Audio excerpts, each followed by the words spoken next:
Hello and welcome. I'm Jean Sant, and I'm joined here by the other half of this podcast, Akashlosh? and this is mildly interesting.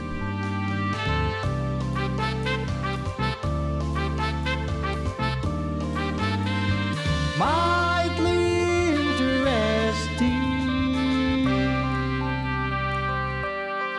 No, seriously, just mildly interesting. So Akash, tell me, how are you today? Oh, I'm doing quite alright. Had a late start to the day, but so we're here now. We both had a late start to the day.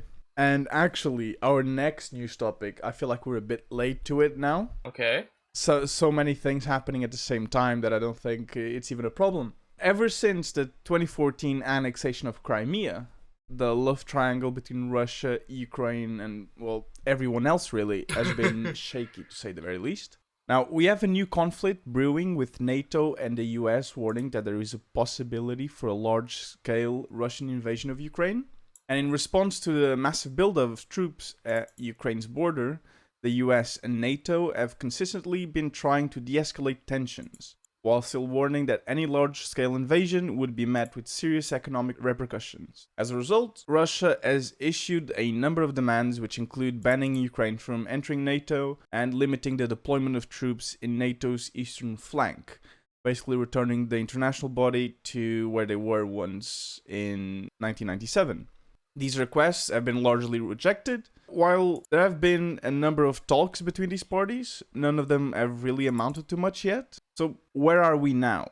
Well, nowhere it seems. Not yet anyway. What there have been plenty of, though, is allegations from both sides. The most recent of which is the US alleging that Russia has plotted to release a video that would serve as a pretext to a full-blown invasion. Akash, why don't you fill this in what that actually is? For about months now, both US and UK intelligence have been they've uncovered sort of hints from high up the Russian command that they want to try and stage a false flag attack, or at least plan something that would make it look like they're in the right if they ever chose to invade. One of these plans, US officials claim, is that they were going to make a very graphic fake video of a Ukrainian attack as a pretext for an invasion. So, they were going to apparently use corpses, footage of blown up buildings, fake Ukrainian military hardware, and Turkish-made drones, as well as paid actors playing the part of Russian-speaking mourners. Imagine you're like a struggling Russian actor who just got out of like drama school or whatever, and your first gig is a political video about like why we should invade Ukraine.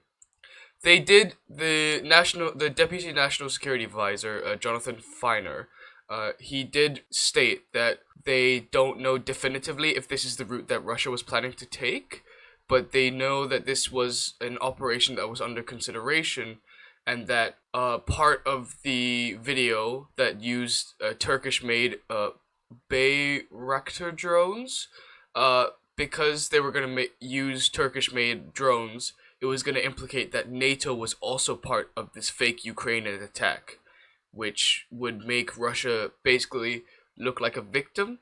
And also, Britain has backed up the US intelligence agencies on this evidence and have said that it's very unlikely that this operation would have been planned without the green light from the Kremlin or people higher up. So it's just another plot in the long-standing history of Russia undermining Ukraine's authority. Like Santos said, ever since the annexation of Crimea, the Russian government has funded Ukrainian separatists in like their southeastern region, and a conflict between sort of Ukrainian separatists and the Ukrainian government that has killed more than like 13,000 people. But I think something interesting we should mention is that even with the plot of this fake attack video coming to light, even though that the US and UK and NATO says that an attack could be very imminent, it seems that, I'm not sure if you've read this, but it seems that like the Ukrainian government is trying to downplay it slightly. Yeah, the even the Ukraine's president has warned that this is being taken way out of proportion. Do you think that's the case? I get what the Ukrainian government is trying to do. They're in a very delicate position because while NATO and all of its allies are like, in comfy seats, Ukraine is on the border of Russia and has been fighting Russian-backed separatists for a while now.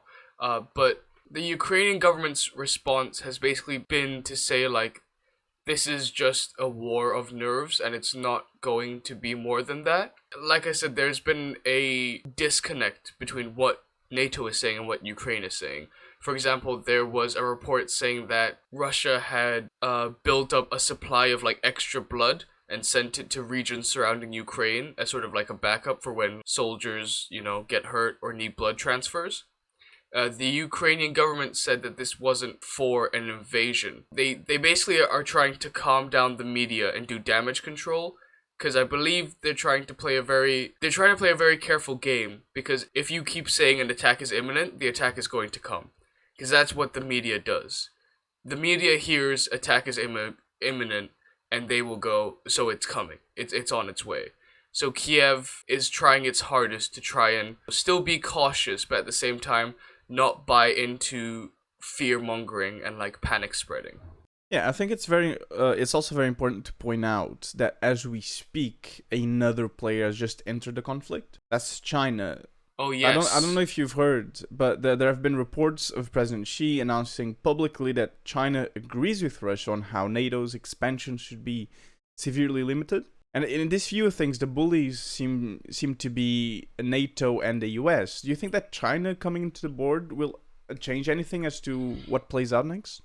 It's going to be very interesting because Putin is meeting President Xi Jinping. So it's going to be very interesting because China has a very recent history of human rights abuses on a large scale. And we haven't really done anything about it because it's bad business to piss off China. Like, we've seen it with the US trade war with China. Like, China is now not only the factory of the world, but also, like, the market of the world. So with China's involvement, I think we're gonna see things being toned down a bit. At the end of the day, governments want to make money.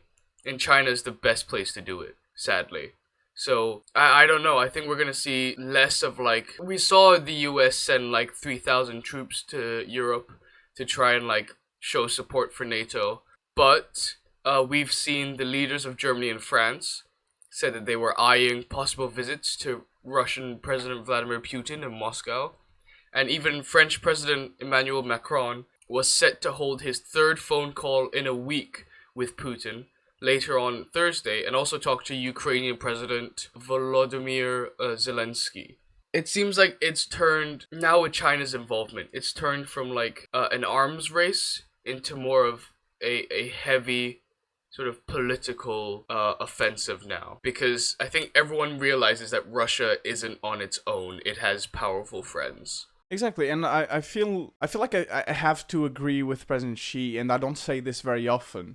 But I feel like I have to agree with him when he talks about a Cold War mentality. In this case, I think that it's really just a mirror of what happened during the Cold War between the USSR and the US. And I don't really think that anything will come out of this. If anything, the only thing that will come out of this is just a more shaky relationship between Russia and the West, and China included, of course. What do you think? Do I think Russia will invade Ukraine? No, because I do agree with Xi Jinping as well, because Vladimir Putin is from the Cold War era. He was an ex-KGB spy, so he grew up with that mentality. I do believe it's going to end in somewhat of a stalemate, because a conflict across Europe in this day and age would not end well for anyone, especially with the advent of like nuclear weapons and drone strikes. I believe it might simmer down, possibly with NATO offering to step down first. Just see Putin carrying on this charade of the strong man, like, we won't back down, we want Ukraine in our sphere, kind of. So the way I see it unfolding is NATO offering to calm down a bit, still have ties with Ukraine, but not fully integrate them into NATO. and then Russia will be appeased, because all-out conflict. I don't think anyone wants a global conflict over Ukraine. Yeah, I'm not too sure I agree with you on that one actually, because from the way I've seen the coverage, the UN has been very, very adamant that they won't bow down to Russians' requests. These requests are very, very aggressive, like not allowing Ukraine to join NATO at any point, and just limiting NATO's expansion. That's some very aggressive measures, and I don't really think they will sort of agree with those. I do think that an invasion is very unlikely because of what you just said. No one really wants a World War III, right? But I think it'll be one of those things. It'll be a problem that just simmers down, and it just stays there and for at least 10 years, 20 years when it comes back again. Right, so now we move on to my favorite segment. This is the conspiracy of the week, where we go on to 2 conspiracies that we just find funny, interesting, or just want to talk about them. So Akash, why don't you start us off? What's your conspiracy theory of the week? Mine is a widely known conspiracy theory. It's a classic. It's specific to America, I believe, but the US government is putting chemicals in the water that are turning the friggin' frogs gay. So, let me explain. Let me explain. So, this started out with Alex Jones on his show InfoWars. If none of you know who Alex Jones is, you're lucky. But he basically stated that the US government was pouring chemicals into natural habitats, and that these chemicals were actually turning frogs homosexual. Yep, they were poisoning the water to turn frogs gay. And Alex Jones stated that this was just a test. That the next move for the U.S. government was to poison drinking water supplies, like water reservoirs, and turn the male population of the U.S. homosexual, to bring down fertility rates, and to have basically an illegal, I guess a form of population control, and thus keep the elites in power, sort of thing. Would then females be sort of immune to these chemicals then? Yes, but Alex Jones failed to mention the whole how this affects females. He was very centered on just the male population and the fact that, we make the babies, so, if we're gay, we can't make the babies, so thus I don't know. He basically said that the U.S. He went on a whole rant about how he's not homophobic, and he was like, being gay is natural, but I just don't like them putting chemicals in the water that turn the friggin' frogs gay. Direct quote. As far as we're aware, this little conspiracy theory started out as a 2010 study from the University of California, Berkeley, that found that a species of African frog could change from male to female when exposed to the pesticide atrazine. That's literally it. There was a frog, and when exposed to this pesticide, 9 out of 10 of them were chemically castrated, and 1 out of 10 somehow changed their gender into female. That was just what the study said, and then Alex Jones somehow got a hold of it and went on a rant about how they're putting chemicals in the water to turn everyone homosexual. Now, why would he do this? I don't know. But do you know what entirely has no relevance? What? 5 minutes after he talked about them poisoning the water with gay bombs, with chemical gay bombs, he advertised his water purifier. So who knows why he pushed forward this conspiracy theory and then immediately sold water purifiers? We'll never know. What's your conspiracy theory? Right, mine is also widely known, even though I only discovered it when I researched for this episode. Right. So apparently, Walt Disney's body is cryogenically frozen. Oh. So why is this interesting? Well, two things. First of all, we have no record of being able to cryogenically freeze someone. Mm-hmm. And second, apparently the Walt Disney Company created the movie Frozen to alter Google's search algorithm, so that when people looked up some variation of Disney Frozen, information about the movie and not about Walt Disney himself would come up. That's actually pretty sick. A lot of theories have been made from this one. So some of them believe that the body is stashed away at underneath the Pirates of the Caribbean, right? At Walt Disney. Interesting. Some of them thought that on a specific day, Walt Disney would just come out kind of like Jesus Christ-esque impersonation. Right. Yeah, okay. Which I'm afraid to say he didn't.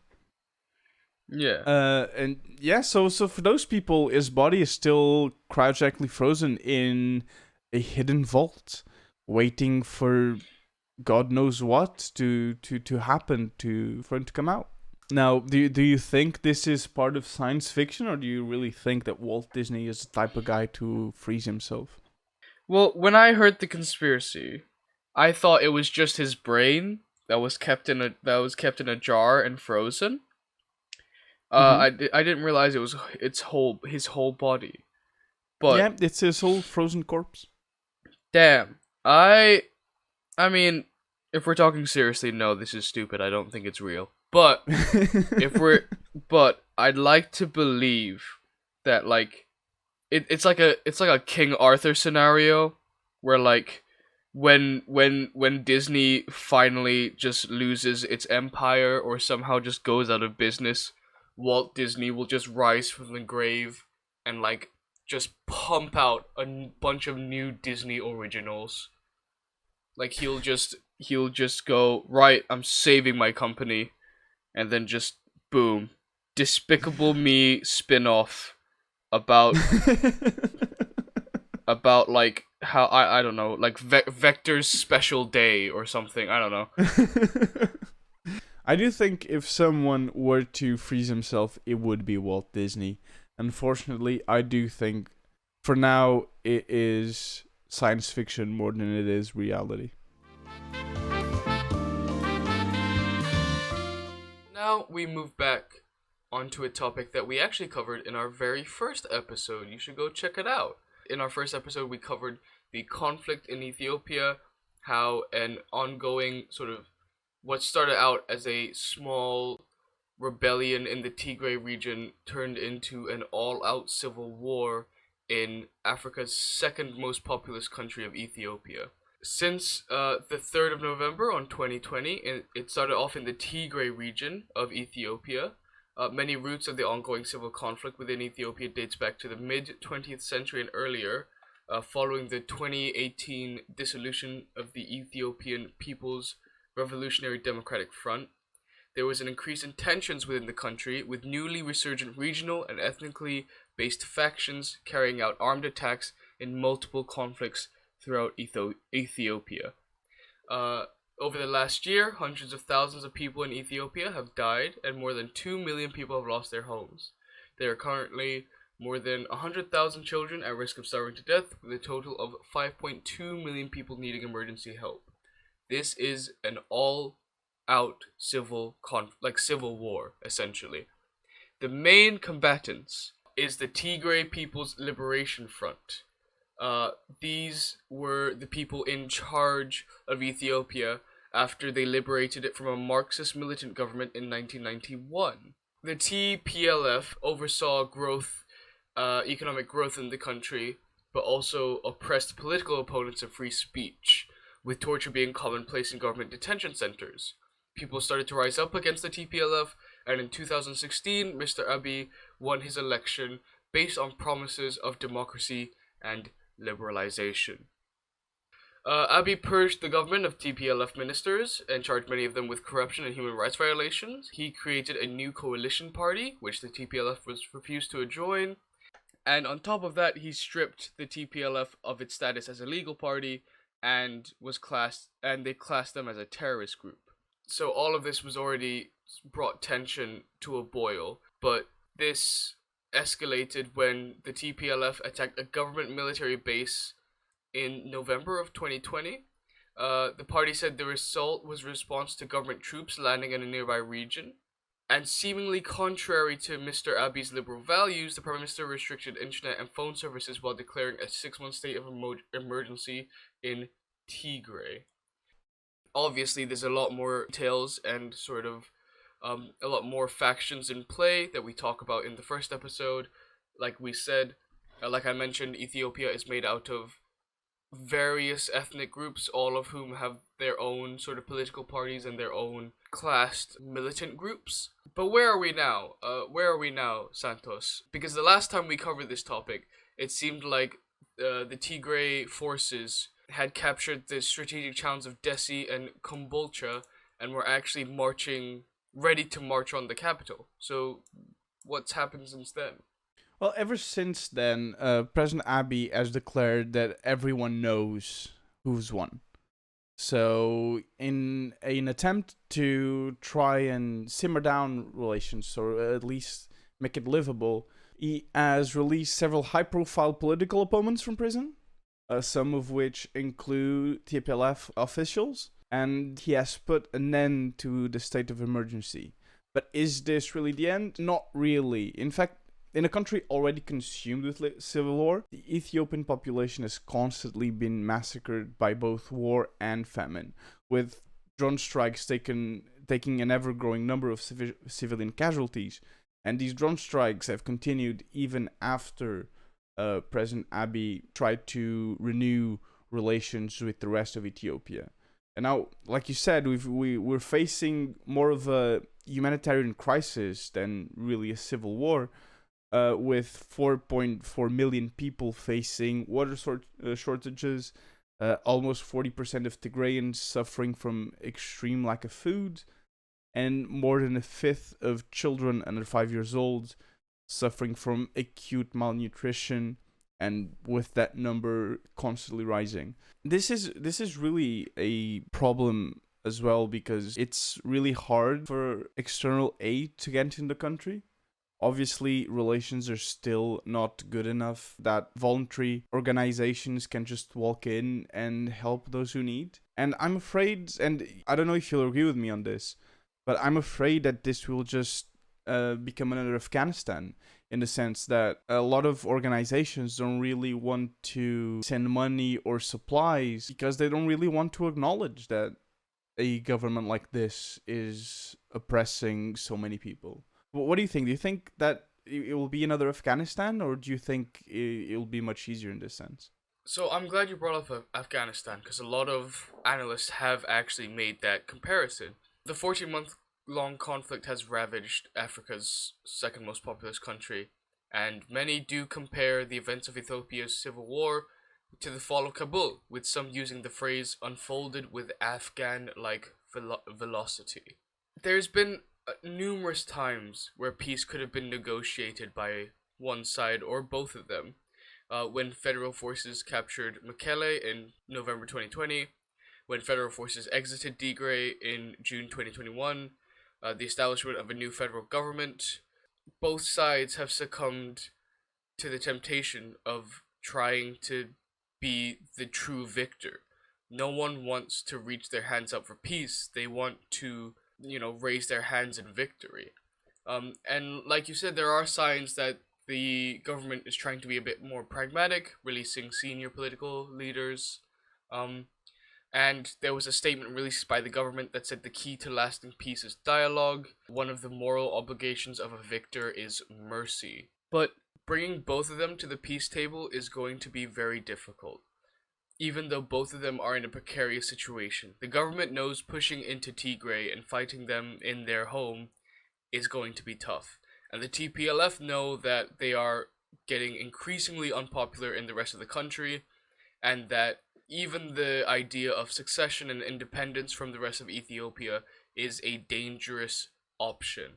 I truly believe that there needs to be outside influence, at least a mediating influence.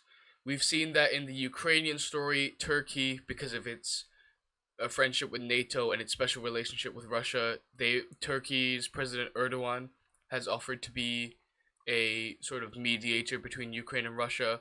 I'm kind of holding out hope that another world leader offers sort of to be the mediating force between the federal government and the TPLF, because it's a war of attrition right now, and it seems like neither side wants to give in. As you mentioned with Turkey, actually, President Abiy has been in contact with Joe Biden in the US, and they have been in talks, I believe, since the beginning of the year, since January. Well, the rhetoric here is that only, like you said, only democracy can really solve this issue, but we don't really see the US really stepping up as an helping force. We just see them sort of being there and saying, yeah, we think diplomacy is good, but nothing's really done. And in the meantime, the drone strikes continue. In the meantime, people die, and in the meantime, children never get to 6 years old.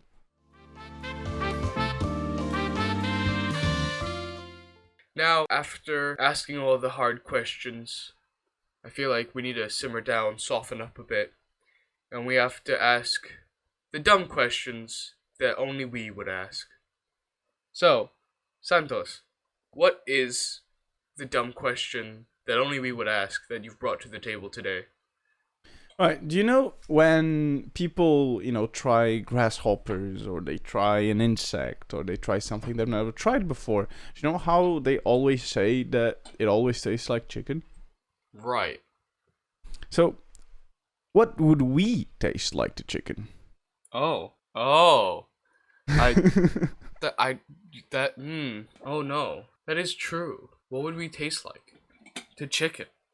To chickens specifically, because, well, somewhere at some point in history, some chicken has eaten a person. I mean, it has to have happened, yeah. So, do they just turn to their fellow chickens like, hey, look, Paul, this guy, it tastes very much like one of us. What do you think? What do you think we taste like to chicken? Can a chicken even eat us? Because chicken don't have teeth. How do they, chew meat? I'm pretty sure they can just... At some point it must have happened. Maybe once they start eating us, they, travel back to their, dinosaur roots. And they, suddenly are carnivores again. Maybe. I like to think we taste like a good strawberry ice cream to them. No. we just taste like chicken feed. We just taste like, oh yeah, nice sesame seeds. What about you, Akash? What's your dumb question of the day? Mine, somehow we've coordinated on this. Mine is also farm animal related. Okay. It's a pretty short one. So it's a two-parter. Who was the first guy to milk a cow? And how much of a pervert was he? Cause I've had this question for a long time, right? Cause obviously you see a cow and her little cowlings, her kids, and they're sucking at the teats and they're getting the milk. So who is the first guy to look at that and go, huh, what if I just did that but with my hands? Do you think he did it first with his hands though? No,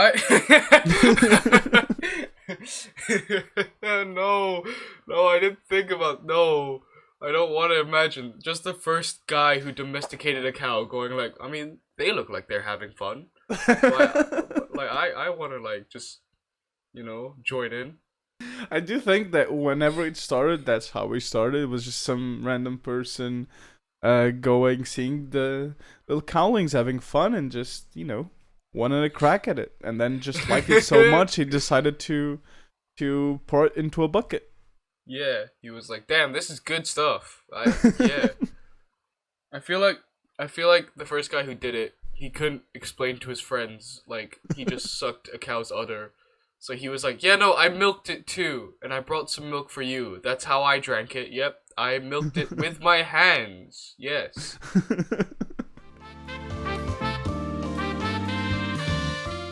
Now, for a final story of this episode, we move to the Great United Kingdom, which right now isn't under a great spotlight. If you lived in the UK throughout the height of the pandemic, you'll remember the very tight lockdown measures that were implemented. I certainly do, and I'm sure Akash does as well. And as it turns out, the government didn't really know their own rules, as they hosted a number of parties spanning from the 15th of May 2020 to the 16th of April 2021. All of which were not permitted at the time.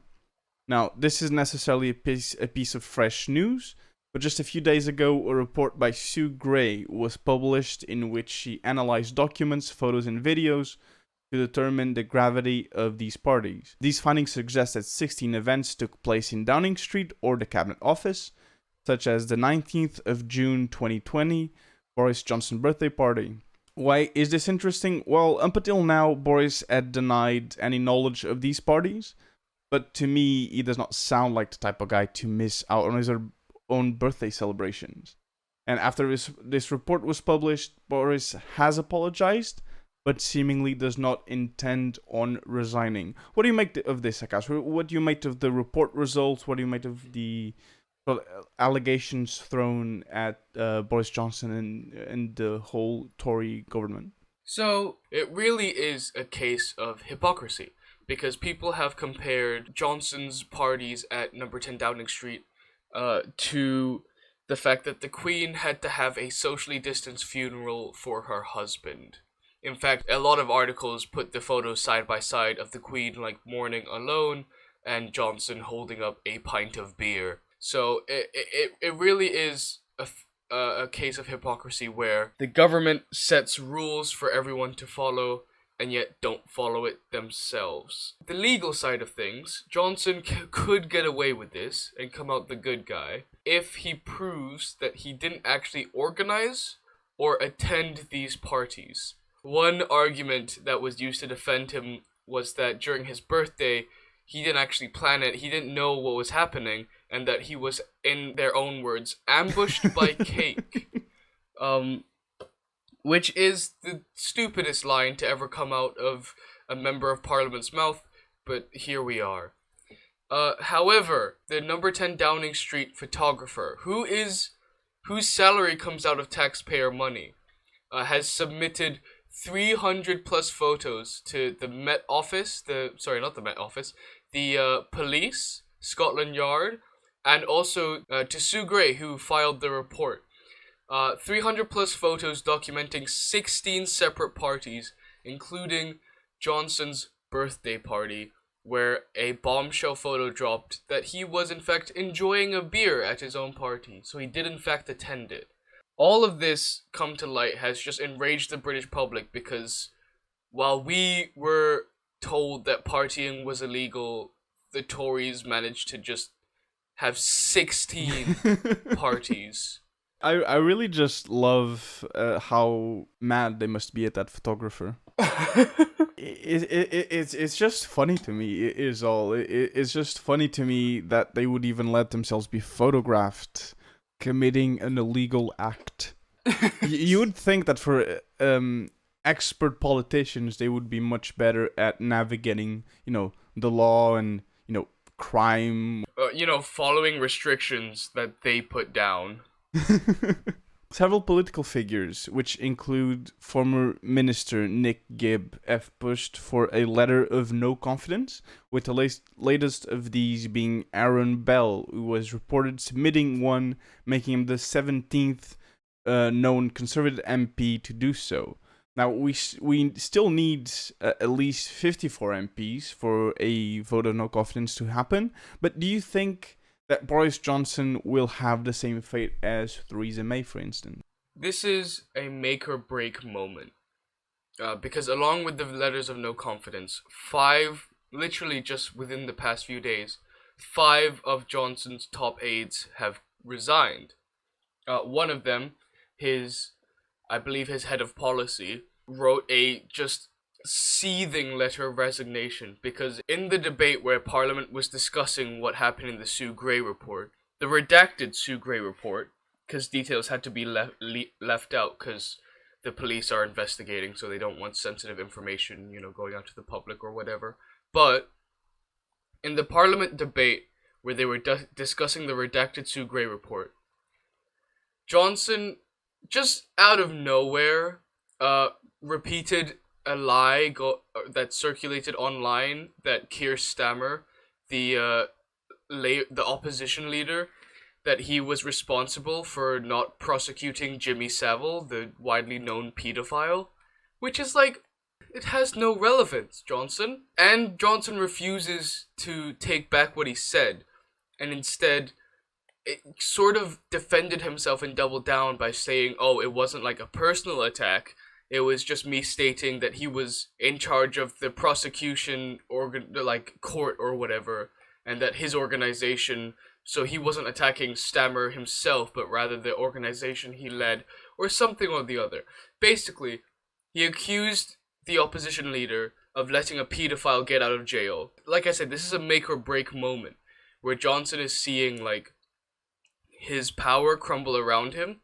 Even his chancellor, Rishi Sunak, who many believe might be the next prime minister, hopefully not, but Rishi Sunak, when asked about the comments he made, in a startling move, Rishi did not defend the prime minister and instead went, I personally wouldn't make those comments. Which doesn't sound like much, but coming from a Tory with no spine, that is essentially giving a finger to Johnson. Are we witnessing the Tory party sort of giving up on Boris Johnson then? I hate to say it, but I think he might be fine. Because this is what Boris excels at. For those of you who don't know Boris Johnson, he's a clown. He's a clown that managed to become mayor of London, foreign secretary, and then prime minister of the UK. There was an interview with him once where he said that it helps if you joke that you don't know what you're talking about, so that when you really don't know what you're talking about, people take it as a joke. Or he said something along those lines. So he's saying to our face, look, I know nothing, but I'm gonna make you laugh at me for knowing nothing, because then you'll forget that I actually don't know anything. So Johnson has this charm, and like I said, it's a make or break moment, and in the past, we've seen him somehow just manage to slip and slide his way out of these make or break moments. I think he might be fine. He won't be prime minister again, but I feel like he might just kind of ride out his term and then hopefully lose the next general election. Yeah, because there's still 2 years left till the next general election. Do you really think that even because the police is now investigating these events, and I do think that he will at least stay until the police report comes out. But do you think that if the police report comes out and has the same conclusion as Sue Gray's report, do you think that he will actually survive? Knowing Boris, yes. I genuinely, but I don't want to. I want to sit here and tell you that Johnson's on his way out, but knowing his history, he probably is going to be able to ride this out. It's gonna be another Trump-esque event where Trump got impeached and what? He still walked out of Washington fine. He got impeached, he was still president. I feel like the same's gonna happen to Johnson. So that was it for this week. If you want to learn more about the topics we've discussed today, do check the links in the description. Also, if you want to listen to more of our beautiful voices, please do check out the rest of our content, whether it be on our website, YouTube channel, or Spotify.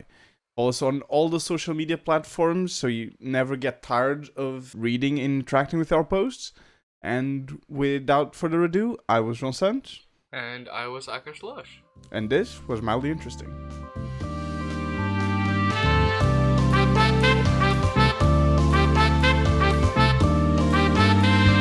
Mildly interesting. No, seriously, just mildly interesting.